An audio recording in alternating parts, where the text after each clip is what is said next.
Ayan, magandang hapon po. Alas 3 na ng hapon. Nawala na naman tayo ng kuryente. Kala ko kahapon. Ngayon pala. Oh, init na init si Mayoni, oh. Mainit, bebe? Oh, wala tayong magagawa.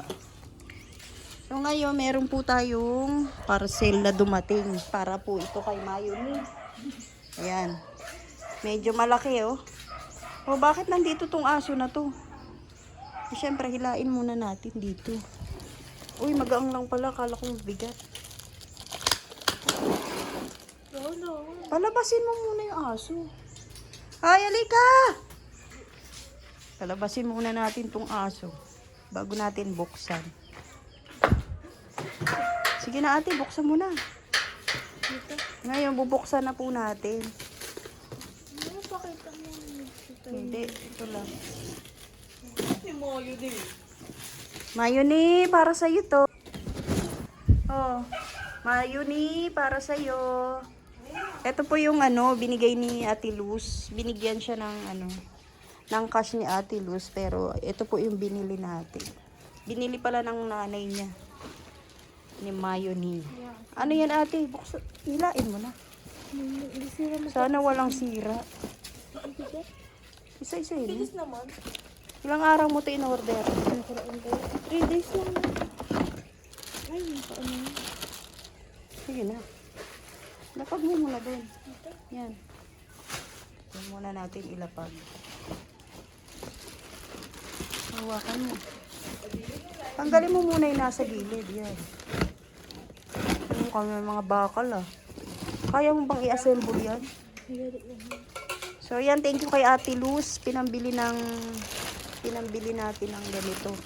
Siyempre, mamaya i-assemble natin. Ayan o. Great. Ayan na, nahuhulaan nyo na ba kung ano yan? Kaya ang matumba. Uy, ang dami pang bakal dito. Oh. May mga paa-paa. Dagdag na naman sa ano ni Mayoni. Alam mo, yung bahay namin, puro lang kagamitan ni Mayoni. Ano ate, kaya mo i-assemble yan? Nagagalit pa tong mga aso na to eh. Oh. Yan, itabi na natin ito dito. Ayan na. I-assemble mo muna. Hoy, tulong daw. Tulong, tulong. Tuwan-tuwa si Mayoni oh. Ang init po. Walang kuryente ngayon. Sige, assemble na muna. Ano, tuwan-tuwa ka na naman. Karga ka. May paypay pa. Meron ka na namang gamit. Kailangan mo na talaga lumipat Mayoni sa likod. Gumawa ka na ng mansyon. Kasi marami ka na namang gamit. Puro gamit niya na lang po yung lugar namin. Sige po, i-assemble muna nila. Mamaya na natin ipapakita.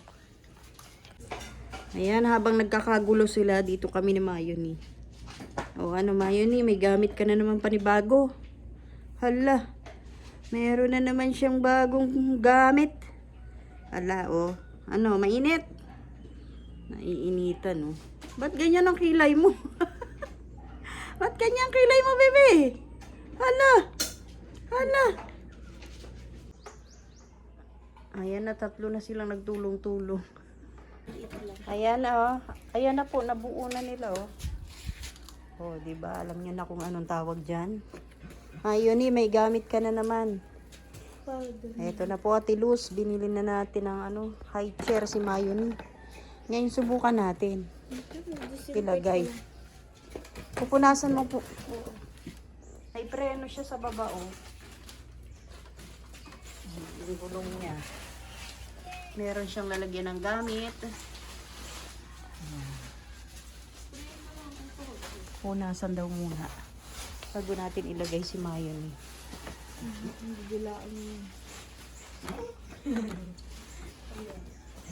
Girl na girl ang kulay.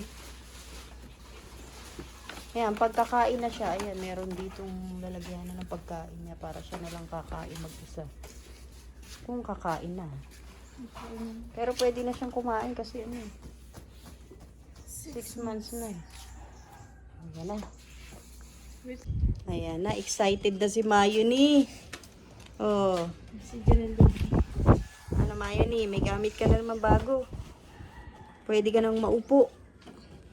Ba't ganyan ang mukha? Wait lang. Tatanggal yun. Ngayon, ilalagay na po natin si Mayuni. Aray ko. Mabigat-bigat na. La, kaya-kaya. Ano Mayuni? La. Uy, ang galing. May upuan na si Mayuni, oh. May high chair na, oh. Ako hawakan. Excited din siya, eh. Yan lang, mahilig isubo. Mahilig magsubo. Hindi lang po. Kaya na ba niya yan? Kaya na eh. Yan na. Ano, Mayuni? Hala, nakaupo na. Hala. I-adjust na lang po yung ano. Para komportable si Mayuni. Hindi mo. Ayan na Mayuni, oh.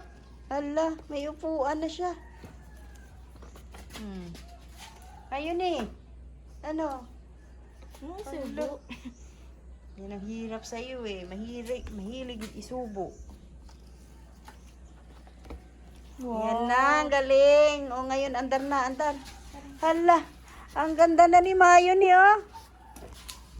Mayuni. Pwede rin yung dito. Uy, naa-adjust para pwedeng humiga. Kaya lang gusto niya nakabangon. Ibangan ko. Parang ang init ng ulit eh. Ito. Ang galing ko. Tatanggalin mo pa? Tatanggal. Init eh. Hala, wala siyang harang. Kailangan may harang. Delikado. Ano na tanggalin? Ako. Tapos pwede dito ilalagay yung mga laruan niya. Kung may laruan. Mayuni! La, hindi na balik. Huwag mong hawakan. O ano, Mayuni? O, ayan na po, oh. Hindi na sinusubo niya. Ate Luz, eto na po, oh. Napili na po yung high chair. Ayan na. Hala. Oh, hindi na namin siya masyadong kakargahin. Ang bigat din kaya. Humihiga. Ano rin yan? Tapos pwede rin siyang itulak-tulak kasi may gulong. Dito pwedeng ilalagay yung mga diaper ni Mayuni, pamunas. O Mayuni, kamusta na? Hala, may high chair na si Mayuni. Hala. Nakapagpahinga rin sa buhat. O ano, nakahiga ka na? O. Nahirapan ba? Hindi. Ayan na. So, ayan. Thank you po kay Ate Luz. Kabili si Mayuni ng high chair. Ay, hindi Hala, na. tinutupak na. Mainit kasi ngayon. Walang kuryente. Oh. Wait lang mo. Wow, Mayuni. Bago ka na namang gamit. Puro gamit mo na lang. Uy, nakaupo na. Mayuni. Mayuni. Wala, busy siya. Mayuni. Ano ba yan? Hala, ang ganda naman ni Mayuni. Mayuni. Mayuni. Wala na siyang pakialam sa buhay-buhay. Sa mga nakapaligid sa kanya, basta siya nakaupo eh. O, di ba? Ayan na, nakaharap na si Mayuni. Hala. Ayan o, hanggang dito pa lang po yung paa niyo. Maliit pa kasi. Ay, ang saya-saya naman ni Mayuni, oh. Oh. Ba't tinitignan ka? Hala. Hala. Ang ganda-ganda naman ni Mayuni, oh. Komportable ang upuan. Ay, nini. Ang iksi pa ng legs niya.